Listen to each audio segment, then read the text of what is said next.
प्रिय विद्यार्थियों, आज है मराठा राज्य। आपको ध्यान होगा कि मराठा साम्राज्य एक ऐसा राज्य था जिसने भारत पर हिंदुओं की सत्ता स्थापित करने का प्रयास किया था और इसके अगुवा थे शिवाजी। 17वीं शताब्दी के अंदर शिवाजी के नेतृत्व में मराठों के द्वारा एक ऐसी कोशिश की गई जो दिल्ली पर अपना राज्य तो स्थापित नहीं कर सकी, लेकिन मुगल साम्राज्य का पतन इनके कारण अवश्य हो गया। मुगलों की जब पतन की अवस्था चल रही थी, तब एक समय ऐसे लग रहा था कि अब हिंदुस्तान का राज्य मराठे अपने हाथ में लेकर शासन का संचालन करेंगे। लेकिन उसी समय एक और स्थिति पैदा हुई कि हिंदुस्तान के अंदर एक व्यापारी के रूप में अंग्रेजों ने दस्तक दी थी और धीरे धीरे अंग्रेजों ने अपनी इतनी शक्ति बढ़ा ली कि मराठों से उन्होंने राज्य छीनकर पूरे हिंदुस्तान पर अपनी बादशाहत कायम की थी। यहां हम मराठों का उद्भव और शिवाजी के कार्यों का पर चर्चा करेंगे। ग्रांड टफ, जो एक इतिहासकार है, उन्होंने कहा कि 17वीं शताब्दी के उत्तरार्ध में मराठों का उदय एक आकस्मिक अग्निकांड की भांति था। कहने का मतलब ये एक कोई ऐसी संभावना भी नहीं थी कि मराठे एक इतना बड़ा साम्राज्य स्थापित कर लेंगे। ये अचानक ही पैदा हुए और अचानक ही ऐसी परिस्थितियां उत्पन्न की। मराठों के अंदर एक स्वराज्य के लिए संघर्ष की जो इच्छा शक्ति पैदा हुई, उसने मुगल साम्राज्य को हिला करके रख दिया। शिवाजी के उदय के पूर्व मराठे बहमनी राज्य व उसके उत्तराधिकारी राज्यों जैसे बीजापुर, अहमदनगर आदि में सैनिक व प्रशासनिक पदों पर कार्य करते रहे। उनके पास कोई बहुत बड़ा पद नहीं था।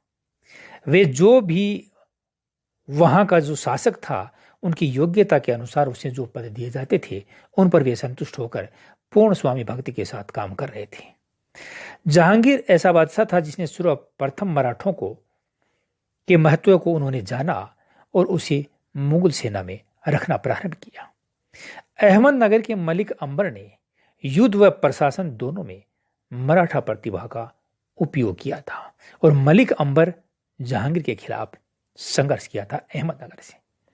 अहमदनगर का मलिक अंबर एक अमीर था।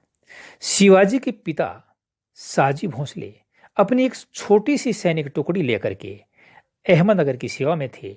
बाद में वे बीजापुर में चले गए और इस तरह से शिवाजी के जो पिताजी थे, वे मराठों की एक छोटी सी टुकड़ी के सरदार हुआ करते थे। उनके पास एक छोटी सी जागीर भी थी। कर्नाटक क्षेत्र में जो छोटी जागीर थी, उस छोटी जागीर को बड़ा जागीर करने का काम शिवाजी ने किया था। मराठों में जो शिवाजी ने एक हौसला पैदा किया था, उस हौसले को बनाए रखने के लिए एक सबसे बड़ी इनकी विशेषता थी कि इनमें आर्थिक एवं सामाजिक समानता थी। 16वीं-17वीं शताब्दी में चले धार्मिक आंदोलन से इनमें एकता की भावना पैदा हो गई। इस तरह मराठे राजनीतिक रूप से संगठित भी हो गए और उनमें एक नई चेतना पैदा हुई। समर्थ गुरु रामदास, जो अपने शिवाजी के आध्यात्मिक गुरु थे, उन्होंने मराठों में राजनीतिक जागृति पैदा करना और धार्मिक चेतना पैदा करने का काम किया। गुरु रामदास ने ही मुगलों के खिलाफ लड़ने का या जो राजनीतिक चेतना पैदा करने का कार्य किया था, उसके लिए समर्थ गुरु रामदास का बहुत बड़ा योगदान था। और जो कार्य उन्होंने अपने शिष्य शिवाजी को दिया था, वह भी एक योग्य शिष्य था। उस कार्य को उसने पूरा किया। भक्ति आंदोलन के जो संत थे, तुकाराम, रामदास, वामन पंडित, एकनाथ आदि संतों ने मराठी भाषा में उपदेश दिए, जिससे मराठों में प्रजातंत्र या राजतंत्र के प्रति कुछ जिज्ञासाएं पैदा हुई। महाराष्ट्र की भौगोलिक स्थिति ऐसी थी जिससे मराठे कठोर परिश्रमी तो थे ही थे और उस कठोर परिश्रम जो उनकी एक महत्वपूर्ण विशेषता थी, इस विशेषता के बल पर उसने एक बड़ा साम्राज्य की स्थापना की ठानी। शिवाजी ने हिंदू पदपादशाही अंगीकार की, गाय व ब्राह्मण की रक्षा का व्रत लिया और हिंदू धर्मोद्धारक के रूप में अपनी एक पदवी धारण करके अपने को मराठा जनता के सामने प्रस्तुत किया। शिवाजी चाहते थे कि किस तरह से मराठों को संगठित किया जाए और संगठित करके मराठों की छवि को पूरे हिंदुस्तान के अंदर उनको फैलाया जाए, प्रसारित किया जाए। संत तुकाराम से शिवाजी बहुत प्रभावित थे। तुकाराम शिवाजी के समकालीन थे। उन्होंने शिवाजी द्वारा दिए गए उपहारों को लेने से मना कर दिया। शिवाजी के पिताजी के पूर्वज मेवाड़ के सिसोदिया वंश से संबंधित बताए जाते हैं, इसलिए माना यह जाता है कि शिवाजी के अंदर राजपूतों का रक्त था। एक तरह से यह माना जाता है वो अपने वंश को उदयपुर के महाराणाओं से या उदयपुर के राजवंश के नजदीक पाते हैं। अब हम शिवाजी के बारे में अध्ययन करते हैं। शिवाजी का जो कार्यकाल था 1627 से लेकर 1680 तक का काल है। 20 अप्रैल 1627 को पूना के पास शिवनेर के किले में इनका जन्म हुआ था। पिता का नाम साजी भोसले था और माता का नाम जीजाबाई था।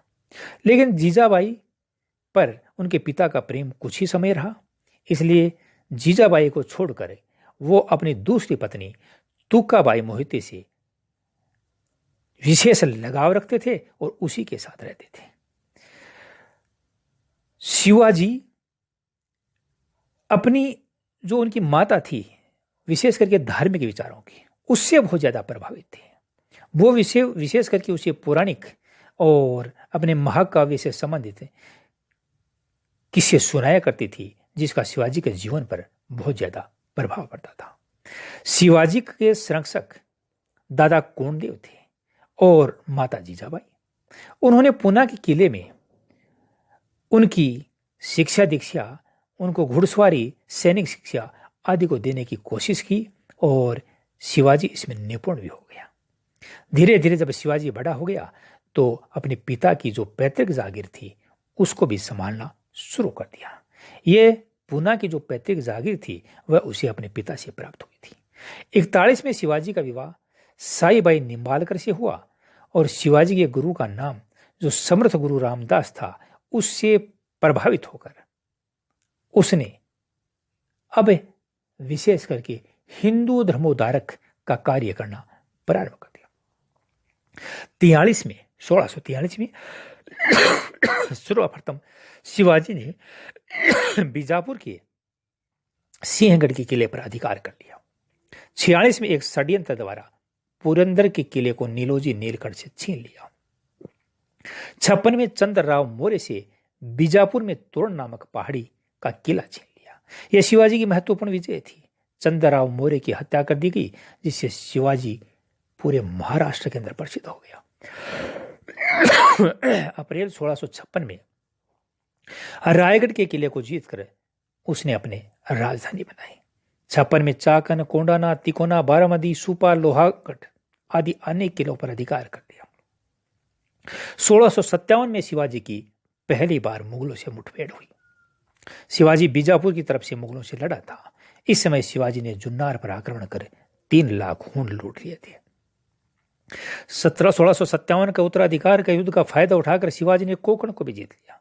शिवाजी को जबाने के लिए बीजापुर ने अफजल खान नामक योग्य सरदार को भेजा, लेकिन शिवाजी ने बड़ी चतुराई से अफजल खान की हत्या कर दी और इस हत्या से शिवाजी के जो क्या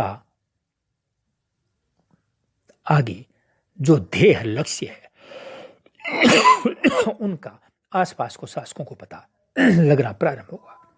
1660 में शिवाजी ने बीजापुर से पन्हाला दुर्ग जीता।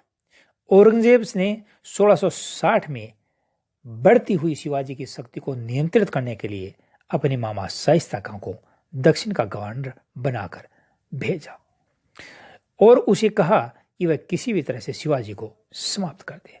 लेकिन 15 अप्रैल 1663 की रात को शिवाजी ने चुपके से पूना के किले पर आक्रमण कर शाइस्ता खां को इस तरह से भगा दिया कि उस हमले में वो बाल बाल बचे। उसकी हाथ की 2 अंगुलियां भी कट गई। उसकी जो रानियां वगैरह थी वो भी शिवाजी के कब्जे में आ गई। धर्मग्रंथ उनके कब्जे में आ गए। लेकिन शिवाजी ने उन सबको तो लौटा दिया, लेकिन शिवाजी की शक्ति के दक्षिण भारत में 4 चांद लग गए। 1664 में शिवाजी ने सूरत पर आक्रमण कर उसको लूटा और उससे इतना धन प्राप्त हुआ कि उसने एक बड़ी मराठा सेना स्थापित कर ली। 1665 में औरंगजेब ने शिवाजी पर नियंत्रण पाने के लिए मेजा राजा जयसिंह को शिवाजी को कुचलने के लिए भेजा। शिवाजी को कुचलने से पहले मिर्जा राजा जयसिंह ने कूटनीति का सहारा लिया, क्योंकि वह बड़ा कूटनीतिज्ञ था। इसलिए वह चाहता था कि शिवाजी को एक समझौता करके उसको अपने अधीन कर लिया जाए। तो उनके साथ 24 जून 1665 ईस्वी को शिवाजी और जयसिंह ने एक संधि की, जिसे पुरंदर की संधि कहते हैं, जिसकी शर्तें इस प्रकार थी। शिवाजी ने 4 लाख वार्षिक आय वाला 23 जो किले थे मुगलों को सौंप दिए। शिवाजी के पास रायगढ़ सहित केवल 12 यानी 35 में 23 मुगलों को दे दिए, अपने पास 12 रखे। शिवाजी का जो पुत्र है संभाजी, वो 5,000 का मनसबदार बनेगा, 5,000 पद का, और संभाजी 5,000 घोड़ों के दल के साथ बादशाह की सेवा करने के लिए उसकी सेवाओं में उपस्थित रहेगा। शिवाजी मुगल दरबार में निजी उपस्थिति से मुक्त रहेगा, केवल उसका शहजादा या राजकुमार रहेगा। शिवाजी ने बीजापुर के विरुद्ध मुगलों को सैनिक सहायता देने का भी वचन दिया। औरंगजेब ने पुरंदर संधि को स्वीकार कर शिवाजी के लिए फरमान व खिलत भेजी। 1666 में जयसिंह के कहने पर शिवाजी दीवाने खास में मुगल दरबार आगरा के अंदर औरंगजेब के सामने प्रस्तुत हुआ, लेकिन शिवाजी को औरंगजेब ने वो सम्मान नहीं दिया जो उनको दिया जाना चाहिए था, और इससे शिवाजी क्रोधित हो गए। लेकिन उनके जीवन को सुरक्षा का वचन देकर के मिर्जा राजा जयसिंह उसे शिवाजी को ले गए थे आगरा, तो इसलिए शिवाजी को जयसिंह के पुत्र राम सिंह की देखरेख में आगरा के जयपुर भवन में कैद कर दिया गया। परंतु बड़ी चतुराई से शिवाजी वहां से निकल भागा। 3 वर्षों तक मुगलों से वो शांति से बैठा रहा, कोई युद्ध नहीं किया उसने। 1670 ईस्वी में शिवाजी ने मुगलों से पुनः युद्ध करना प्रारंभ किया और पुरंदर की संधि में खोए हुए अनेक किलों को जीत लिया, जिसमें कोंडाना सबसे महत्वपूर्ण था। उसका नाम शिवाजी ने सिंहगढ़ रखा। कोंडाना किले को शिवाजी के सेनापति नानाजी ने जीता था। इसके बाद अहमदनगर, बरार, बरगला, खानदेश आदि को लूटा। 1670 में एक बार पुनः सूरत को लौटा उसने। फरवरी 72 में शिवाजी ने पेशवा मोरोपंत त्रिमाल पिंगले से दक्षिण के मुगल सूबेदार बहादुर खान, शाही सेना व गुजरात के सूबेदार की संयुक्त सेना को खानदेश व गुजरात की सीमा पर सलेहर के युद्ध में पराजित कर दिया और शिवाजी बहुत बड़ी शक्ति बन गया। 15 जून 1674 को काशी के प्रसिद्ध विद्वान गंगा भट्ट को बुलाया और रायगढ़ के किले में उसने अपना राज्याभिषेक करवाया। उसने अपनी उपाधि छत्रपति की रखी। शिवाजी ने भगवा ध्वज को अपना झंडा बनाया था। महाराष्ट्र के कट्टर ब्राह्मण शिवाजी को क्षत्रिय नहीं मानते थे, इसलिए उन्होंने काशी के विद्वान गंगा भट्ट से राज्याभिषेक करवाया था। गंगा भट्ट से जो उसने राज्याभिषेक करवाया, उसके 12 दिन बाद ही शिवाजी की माता जीजाबाई चल बसी। इसलिए उसने इस राज्याभिषेक को शुभ नहीं माना। इसलिए उसने दूसरी बार राज्याभिषेक निश्चलपुरी गोस्वामी नामक एक तांत्रिक से 4 अक्टूबर 1674 ईस्वी को किया, क्योंकि उसके अनुसार पहला राज्याभिषेक अशुभ मुहूर्त में हुआ था। 1677-78 ईस्वी में कर्नाटक अभियान किया। इस दौरान शिवाजी ने गोलकुंडा के मंत्री मंदन्ना के माध्यम से गोलकुंडा के सुल्तान से गुप्त समझौता कर बीजापुरी कर्नाटक को जीतने की योजना बनाई और जीते हुए प्रदेशों को दोनों पक्ष में आपस में बांटने का भी फैसला किया। इस अभियान में शिवाजी ने जिंजी, मदुरै, वेलूर आदि कई किलों को जीता और दक्षिण भारत में उसका एक बड़ा यानी तुंगभद्रा नदी तक उनका प्रदेश फैल गया। शिवाजी ने दरिया सारंग के नेतृत्व में एक नौसेना का भी निर्माण करवाया था। 1669 में शिवाजी ने जंजीरा के टापू के अभिसिनियाई सीढ़ियों पर भी आक्रमण किया, लेकिन वह उन्हें जीत नहीं सका। सिद्दी पहले अहमदनगर के अधीन थे, किंतु 1636 ईस्वी के बाद वे बीजापुर की अधीनता में आ गए। शिवाजी अपने पुत्र संभाजी के व्यवहार से वो दुखी रहता था, इसलिए एक बार उसे पकड़कर उसने पनहला के दुर्ग में कैद भी कर लिया था। लेकिन इसी दौरान शिवाजी का धीरे धीरे स्वास्थ्य खराब होने लगा और 1680 अप्रैल में रायगढ़ के किले में शिवाजी का निधन हो गया। जदुनाथ सरकार हैं, वो ये कहते हैं कि शिवाजी में हिंदू धर्म की रक्षा की भावना तो थी, किंतु उनका मुख्य उद्देश्य राजनीतिक था तथा वे स्वतंत्र राज्य की स्थापना करना चाहते थे। यद्यपि शिवाजी के बाद उसके जो उत्तराधिकारी थे वो उतने योग्य नहीं हुए। अगर एक योग्य पिता का एक योग्य बेटा हो जाता तो इस साम्राज्य की स्थिति कुछ और होती। यद्यपि बाद में पेशवाओं के हाथ में जब शक्ति आई तो उन्होंने कुछ समय इस स्थिति को बड़ी मजबूती से संभाला, लेकिन फिर बाद में वो अंग्रेजों के सामने नहीं टिक सके और मराठा साम्राज्य का पतन हो गया। धन्यवाद।